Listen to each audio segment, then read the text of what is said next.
This sacrifice of common sense is the certain badge which distinguishes slavery from freedom. For when men yield up the privilege of thinking, the last shadow of liberty quits the horizon. But the reasonable freeman sees through the magic of a title and examines the man before he approves him. To him the honors of the worthless serve to write their master's vices in capitals, and their stars shine to no other end than to be read by them.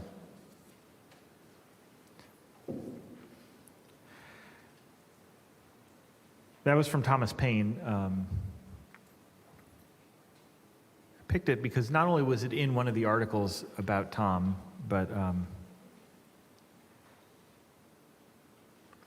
he really liked that good heady stuff, I think.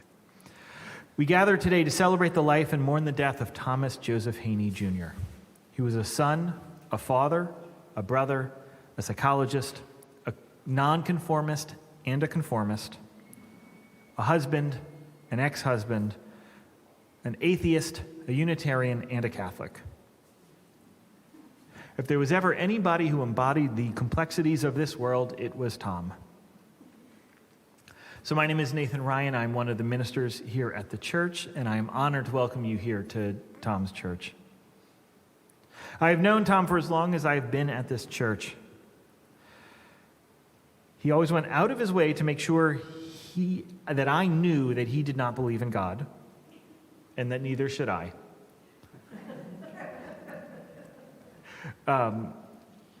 Over the years, our interactions evolved. I wasn't going to put this in here, but since two of you have told it to me already, when I came, he thought they got a Baptist minister, and I know that because he told me a few times. But in the last 4 years of his life, he would constantly insist on bringing me out to lunch. Now, for someone as obstinate as Tom was, and someone who was as certain he was right as Tom always was, I have never had someone be more considerate of me with meals. So I have certain dietary restrictions, and that if I were to condense Tom into a caricature of himself, he would have certainly used my dietary restrictions to antagonize me about it and pick restaurants he knew I couldn't eat at just to watch me squirm. But that's not what happened. I try to delay every month because Tom's conversations could take the whole afternoon. But every time we met, which is probably every other month or so, he would have picked a place where not only could I eat, but I could eat well. And it was often places I'd never been before. But me being able to eat with him was important for him. Including during the pandemic, he found outside places we could eat. Now, once he had me there, and I was a captive audience, I had to go on whatever journey Tom decided to take me on. Topics included, but are not limited to, how wrong I was theologically and politically, how much smarter his wife Rosemary was than him, how proud he was of his family, how important Lebanese culture and cooking was, how important having people together was, how much he loved Catholic High, and how much he did not believe in God, if I hadn't mentioned that. Also, he would fill the time with stories of his past, or casinos, or war stories from his psychology days. Tom was not a simple man. He was angry, determined, stubborn, insistent on things being a certain way. An aha moment I had when I was talking to Buddy and Rosemary, like 10 minutes ago, was that Tom pushed hard, and he really wanted people who would push hard back against him.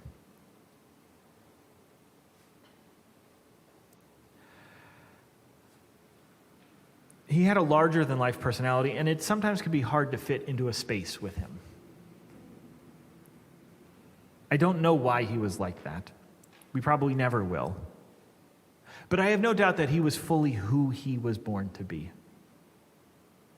At a service like this, it can be tempting to let the person be entirely defined by their faults or their greatnesses. And I'll encourage you not to do that with either side of Tom. He deserves to be fully who he was, just as all of us as human beings deserve to be remembered with all of our strengths and our flaws, because the two balance each other out. So some of the logistics for today's service. If you are watching this online, welcome. We're glad that you're able to be with us. It is okay to laugh at a service like this. Living means joy, which means laughter. It is unfair to try to tell Tom's story without also letting the joy of Tom's life be in this space. Second, we know that COVID still exists. It is unfair that Tom died amidst COVID, just as it is unfair that when his brother died, he wasn't able to be with him because of COVID. But we don't get a say in when we were born, and we rarely get a say in how we die. It is just what it is. So I will ask you, as a minister who has conducted a few memorial services that resulted in more people catching this stupid virus, please do the things you need to do to keep yourself safe and do as much interacting outside as possible after the service. Also, for the hymns, we're going to play them, just hum them through, if you would, just to, our case numbers are still pretty high. I'm looking forward to the day where I never have to say that again. The third thing is we will not fully retell Tom's story in this hour. It is not possible. Instead, his story will be retold through you as you hear the music and as you hear the readings and the stories that remind you of Tom. And as you go through that, your body will fire off the same chemicals it did when he was sitting right in front of you. So for this hour, physiologically, Tom will be alive within you. You might even hear his laugh. Also, he was very insistent he did not want a memorial service. Did he put it in his will? Yeah, I think he did. Yeah, I think it was in his will. He also put in his will where he would be scattered, and he didn't own the property where that was.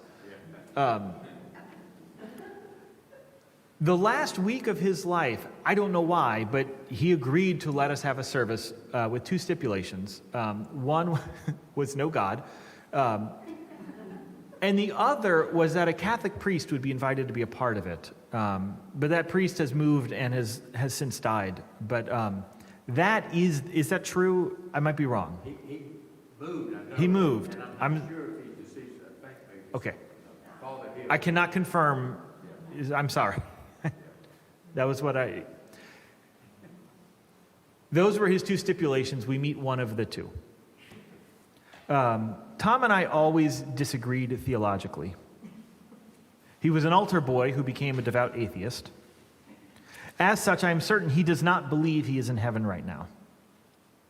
I don't know if he is or not. I'm not about to contradict him.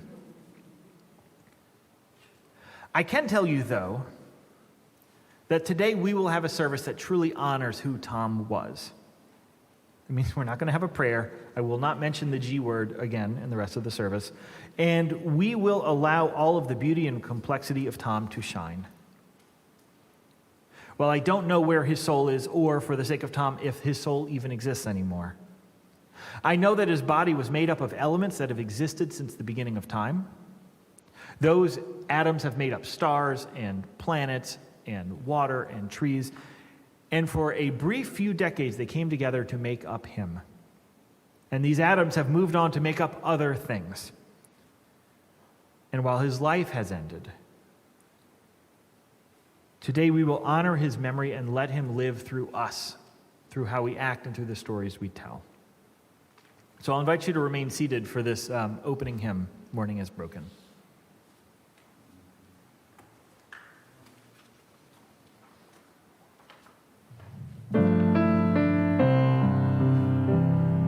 Morning has broken like the first morning. Blackbird has spoken like the first bird. Praise for the singing,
And would you join me in saying the following words?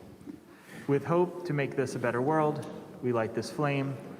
Its light is a symbol of the power of love.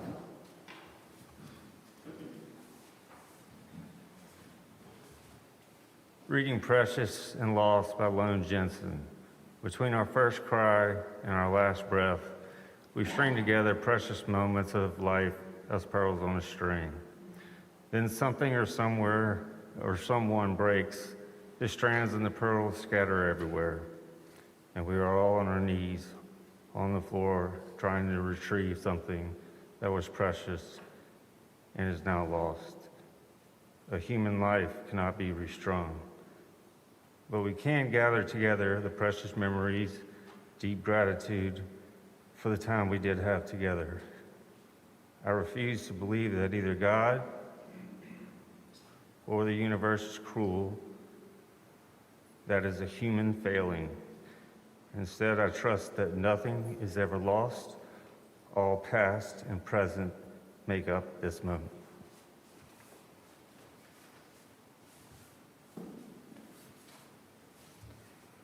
So one of the things I did in this service, that was written by a woman, Reverend Lona Jensen Broussard, who used to be a member of this church and went out to become a Unitarian Universalist minister. So I try to pick readings that were from the same generation as Tom, from people who had some connection in this church. So here's how these eulogies are going to work. We are not going to retell his story from the pulpit. It's just not going to happen. So we're going to invite a few people to give snapshots of who he was so that we have a chance to let his story live on through us. So first I'm going to ask, we're not going to have Mark go first, I don't think, because he's... so we're going to ask Julie Hannie to come up and go first.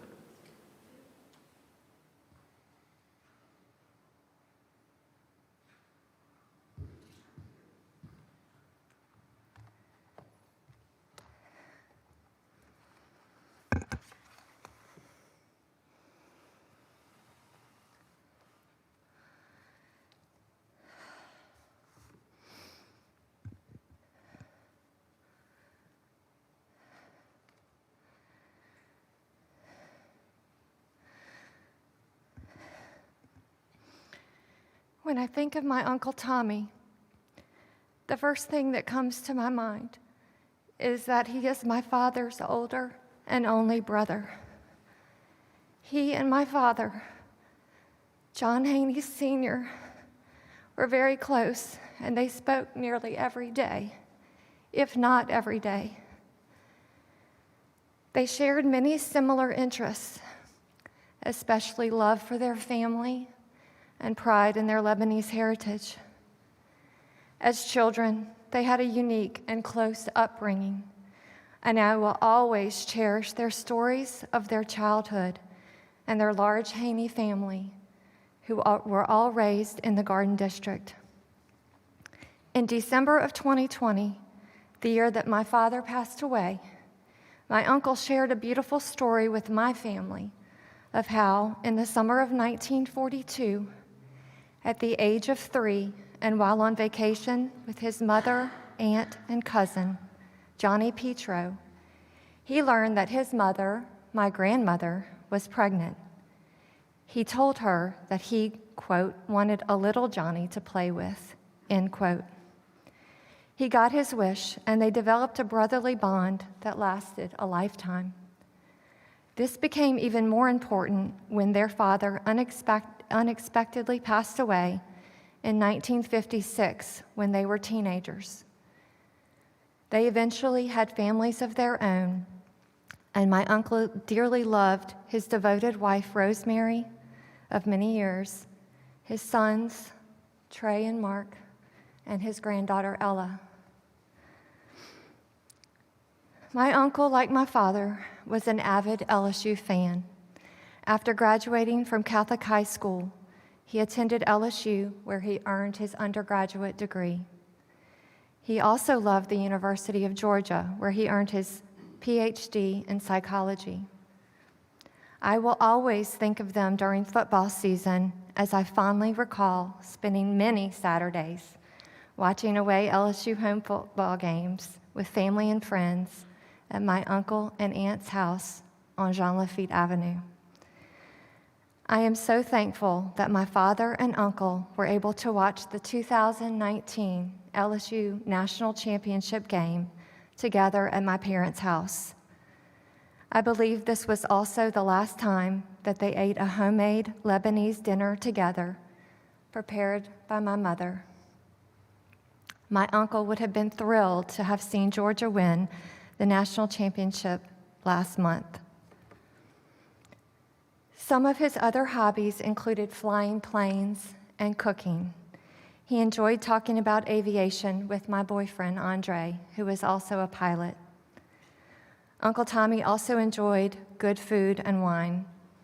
A couple of years ago, my mother, Andre, and I went to his house for a cooking class on how to make his delicious leg of lamb, which he treated to us on holidays. Uncle Tommy especially loved my mother's Lebanese cooking. He always said that she makes the best kibbe, grape leaves, and cabbage rolls, and I concur. Like my father, my uncle also loved playing cards as well as fast cars. As a teenager, I remember him always having a really cool car, and he let me learn how to drive a standard shift on his red Honda Prelude in 1986 at the age of 16. He continued to have fast and cool cars throughout his life. In closing, I miss these two very special men in my life every day. My father and my uncle, who were the closest of brothers. When my father passed away in April of 2020, only 10 months prior to my uncle, Uncle Tommy told my family that my father was, quote, the best brother I could have asked for. And I am certain that my father felt the same. I am very grateful for them and will continue to keep their memories alive.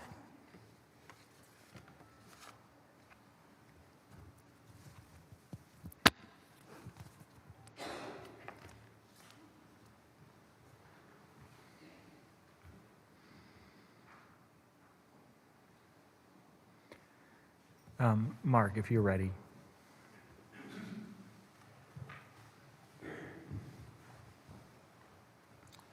Be looking at my prompter because I'll be reading for my sister also.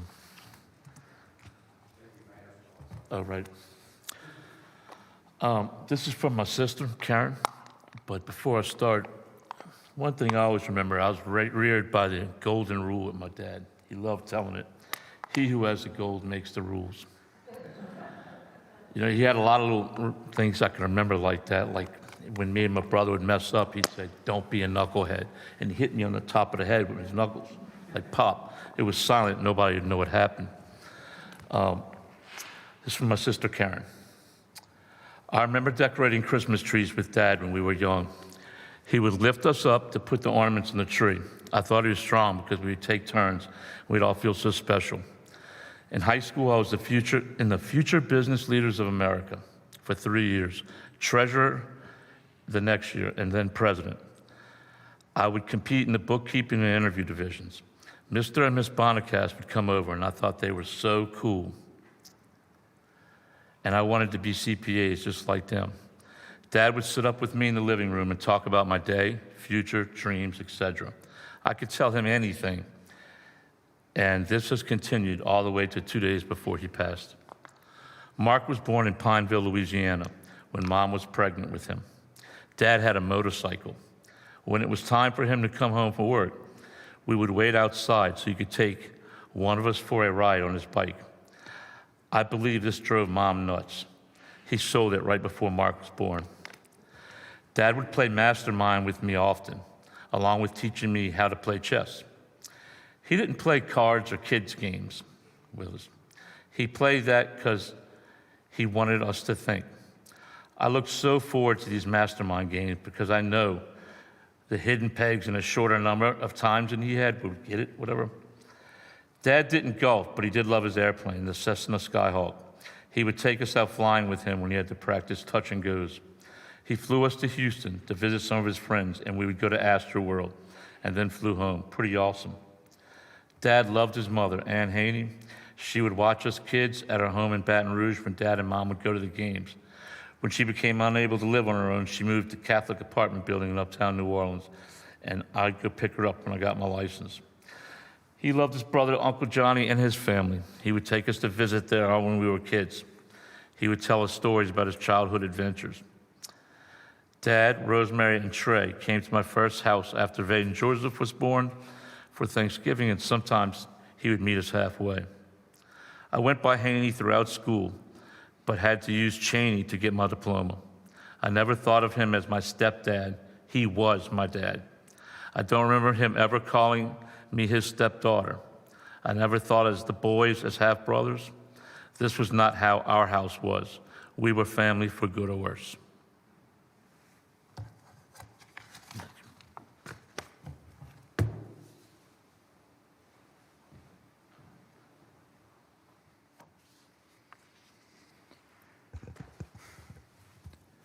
So one of the things that Tom loved to do was, there's this group at the church that has been meeting for generations called the Lunch Bunch. Back when church met earlier, they called themselves the Brunch Bunch. Emily didn't just know him from there, but that was part of their connection. So this is Emily Toth, member of the church.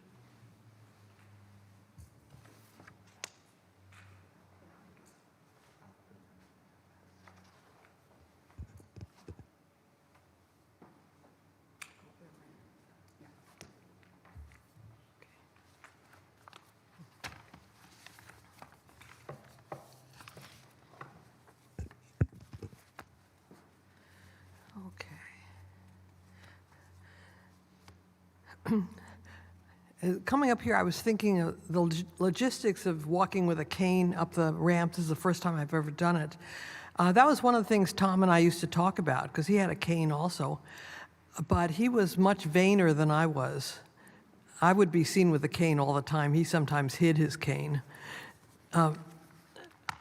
So Tom, everything's okay. I think I first met Tom Hannie in the swimming pool at Foxy's Fitness Center. I was trying to improve my knees. Tom had a written exercise program that he was supposed to follow, but mostly he was there to talk. And I think I'm the only one who has these stories for you. He would stand in the middle of one of the lanes, the swimming lanes, in the pool, and look for people to chat with. He didn't make any distinctions, women, men, black, white. He wanted to tell stories.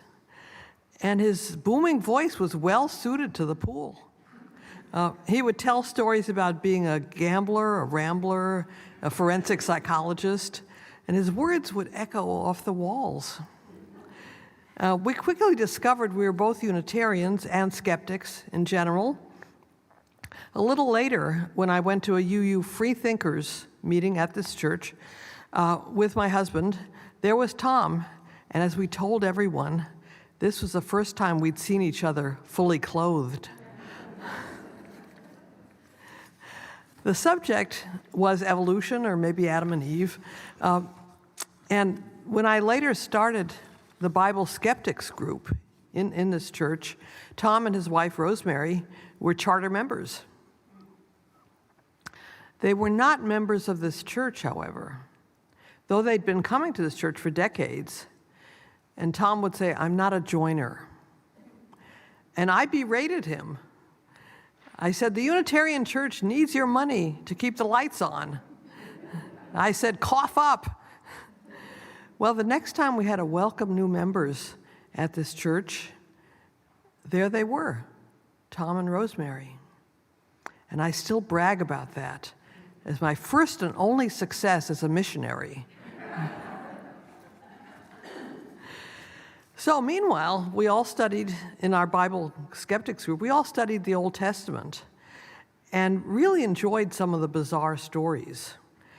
Tom especially liked 1 Samuel 18, in which King Saul says, David can marry Saul's daughter, only if David pays a bride price. Saul says what the bride price is. David has to bring Saul 100 foreskins of Philistine warriors. 100 Philistine foreskins. Well, David hears this prescription and says, in effect, I'll show you. And he comes up with 200 Philistine foreskins. So he gets to marry Saul's daughter. But Tom Hannie was fascinated by another problem that he kept repeating. How do you ship 200 foreskins across the desert? But that was not one of the Bible questions he'd pose in the pool to other foxy swimmers. He did like to quiz them, to quiz people, and watch them struggle with their phones in the pool to answer Tom's questions. He'd let them fail, and then he would say, and eyewitnesses, he'd say, "Good talking with you. We have to go walk on water now."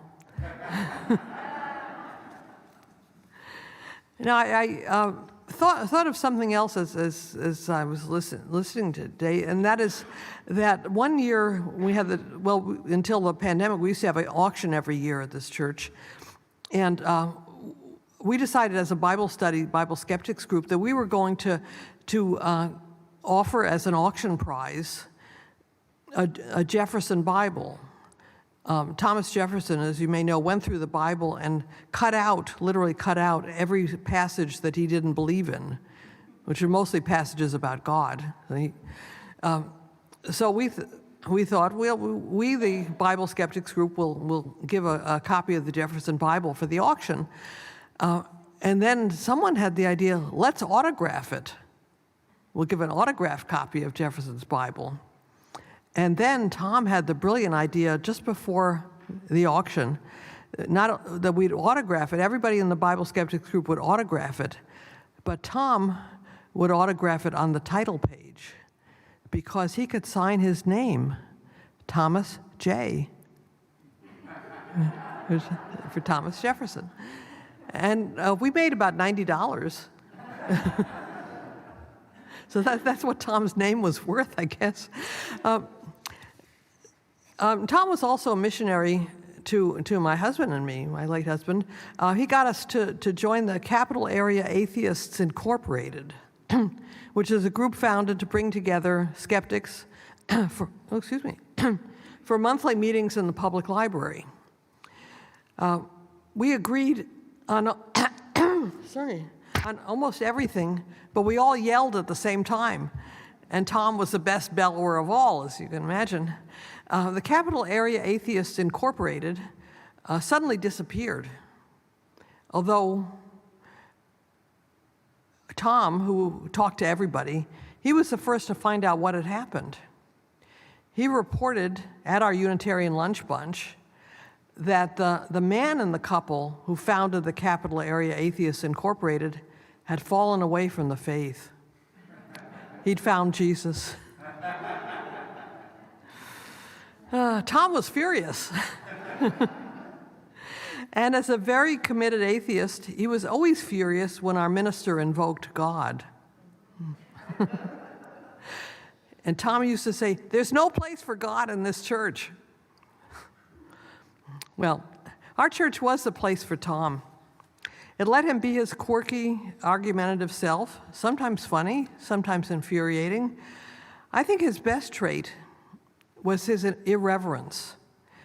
He wasn't much of a swimmer, but he was a great orator and a great opinionator. And so I think now, if by some quirk Tom Hannie wound up at the pearly gates, I can be sure of one thing. He's madder than hell. Okay. Now, where's my cane? Okay, I think I'm all organized here. you want me to sit there or?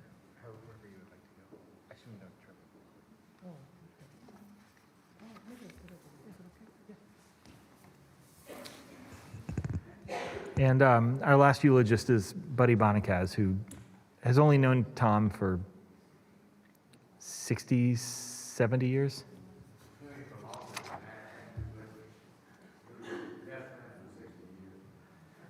Just best friend, 60 years. Let's see here if I can get this fancy mask off.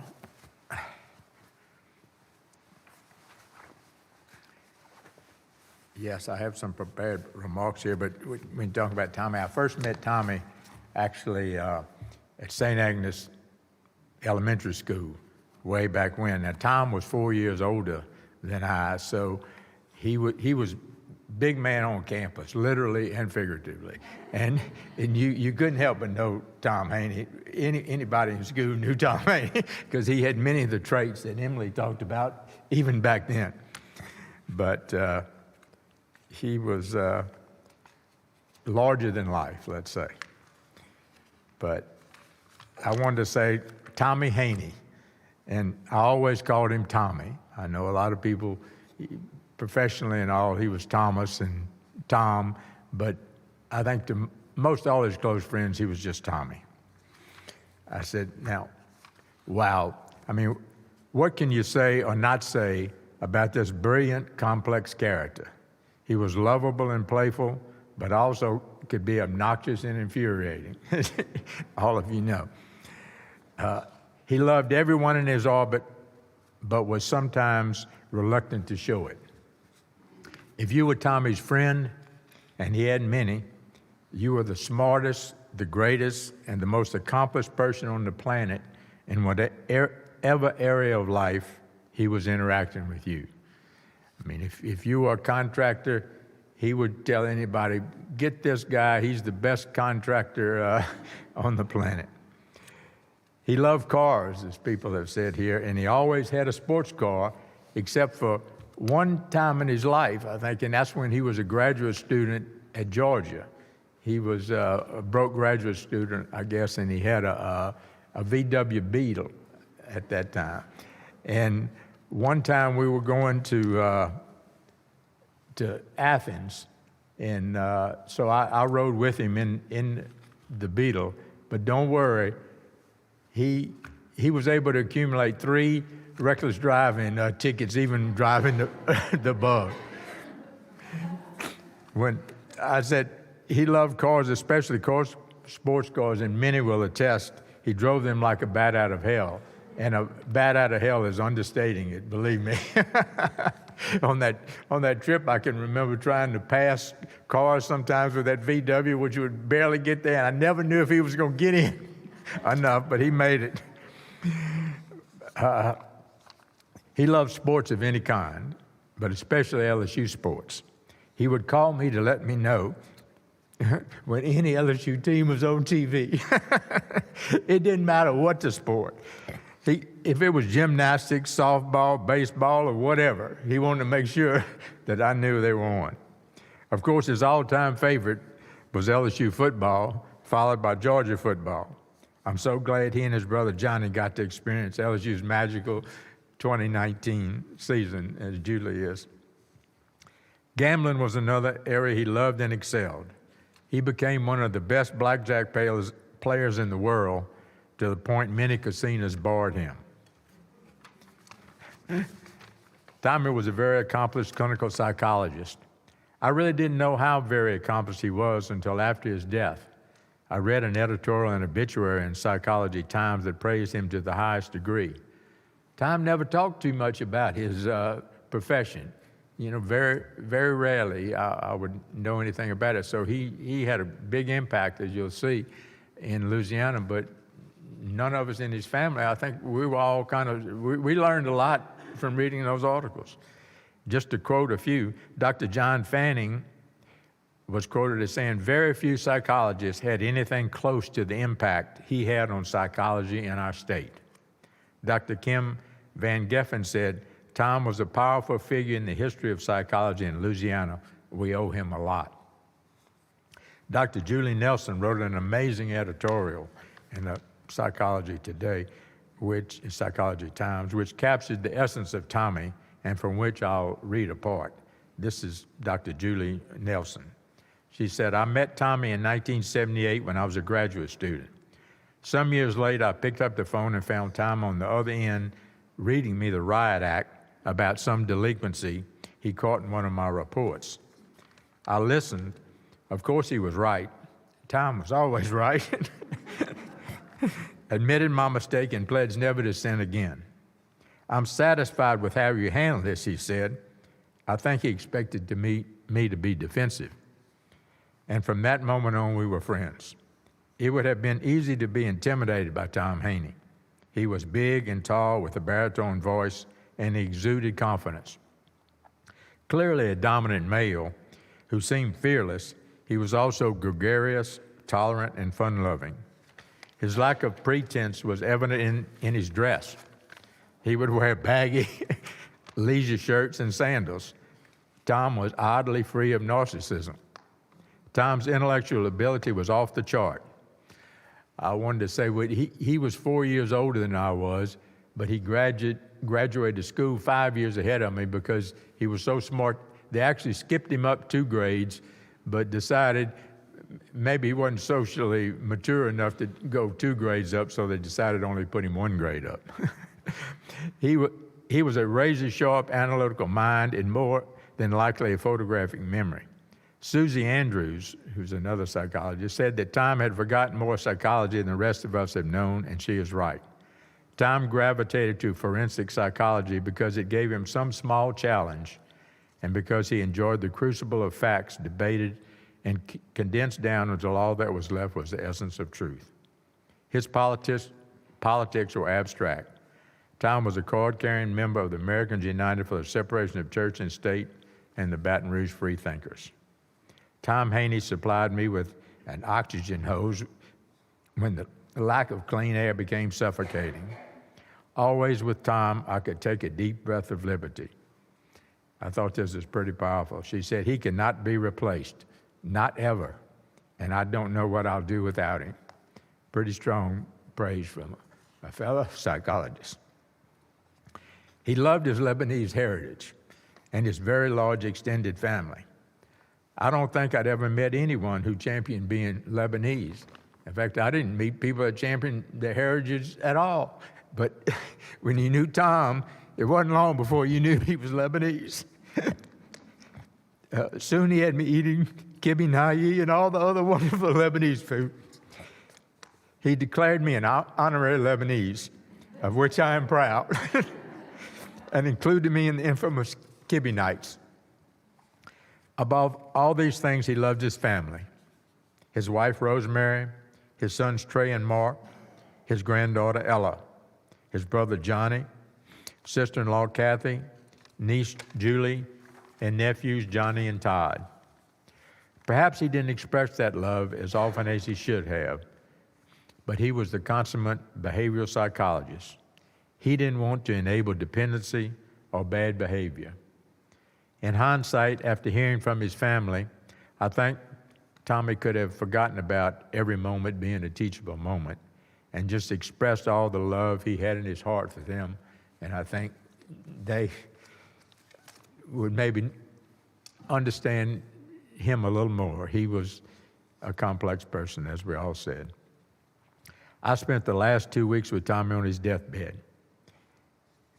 He told me every day that he loved me and that no one could be a better friend. We were best friends for over 60 years, and I love and miss him dearly.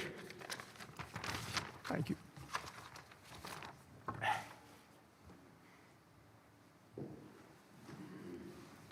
So when we were discussing hymns that he might like, one of the things the family said is, well, we really like How Great Thou Art, but it's real, a lot of God. And I said, well, good news. Someone who was a longtime member of this church, Reverend Earl Ramsdell, who died about 5 years ago, rewrote the lyrics to How Great Thou Art. So right where you're seated, let's hear this next hymn.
always said, life is good, life is good.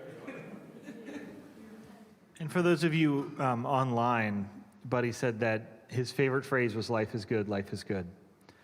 So this is the part of the service where I would normally do a prayer, which I am not going to do. Instead, I'll ask us to just take a moment of silence in honor of Tom.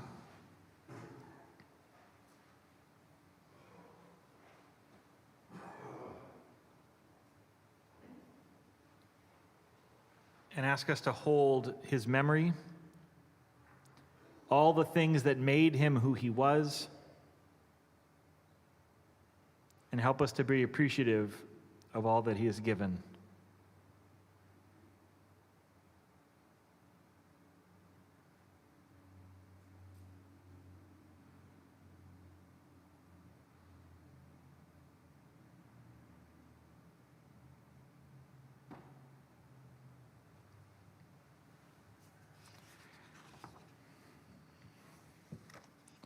I would like to do a litany with you. After each of these, if you would respond with, "We will remember him." In the rising of the sun and when it goes down, we will remember him. In the blowing of the wind and the chill of winter, in the opening of buds and the rebirth of spring, in the blueness of sky and in the warmth of summer, in the rustling of leaves and the beauty of autumn, every time and often when LSU wins, when we prioritize critical thinking over superstition, when we make or have a great meal, so long as we live, he too shall live. Thomas Joseph Hannie Jr. died 1 year ago today. He lived a long and very full life, and yet not long enough. He was dedicated to human thought and to better understandings of people. He lived on this earth for more than 3/4 of a century, and his body has given all that it can. Last year, it was given over to the purifying flame. Most of his remains were scattered at his house and at the house he grew up in. Today, following this service, we have a small amount of his ashes we're going to scatter at the Peace Meadow and the Peace Stones for anyone who wants to join us. So while Tom's life has ended, his impact will live on through all of us, through our stories and how we carry his legacy going forward. May he know peace. May you know peace. We'll now do this closing hymn, right where you're seated again.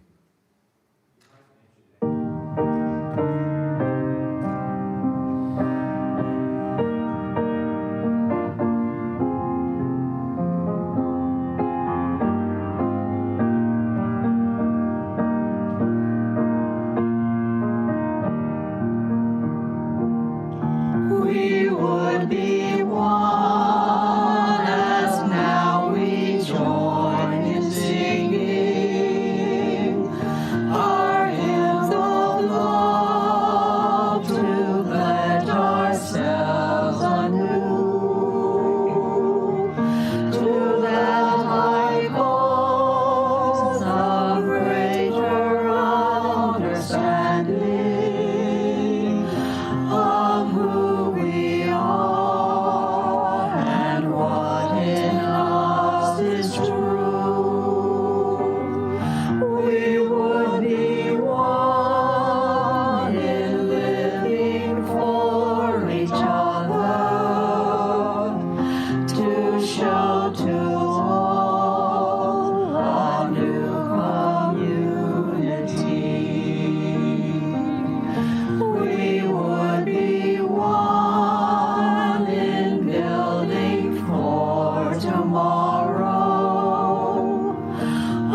binds our hearts and points us on our way. As one we pledge ourselves to greater service, with love and justice strive to make us free.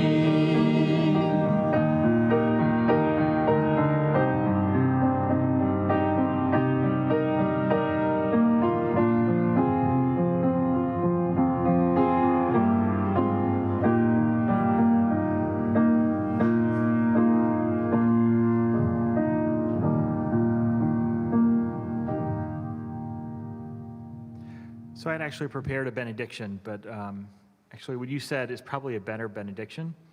The last place I ever ate with Tom was at Serop's outside. He kept taking his mask off back when we thought everything would get you. Anyway, so you were invited to come to Serop's on corporate to enjoy Tom's memory, or to enjoy the food and then talk about Tom. Our service here ends, but his life lives on through all of you. May you know peace. May you be at peace.